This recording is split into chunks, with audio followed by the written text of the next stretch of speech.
Why does the moon seem to have different shapes throughout the month? Every day, half of the moon is illuminated by the sun. The side of the moon that is illuminated is always the side facing the sun, and the side that is not illuminated is the side that is facing the opposite direction of the sun. When the moon is a new moon, the illuminated side of the moon is facing the sun, and the dark side is facing the earth. At this point, you can't see anything.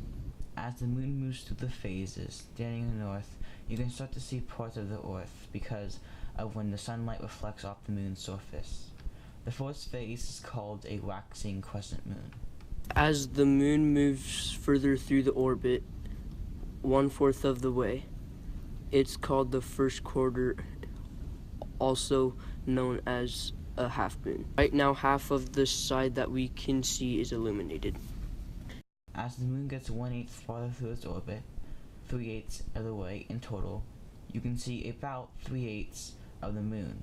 This is called a waxing gibbous. When the moon is halfway through its orbit around the earth, you can see the full moon.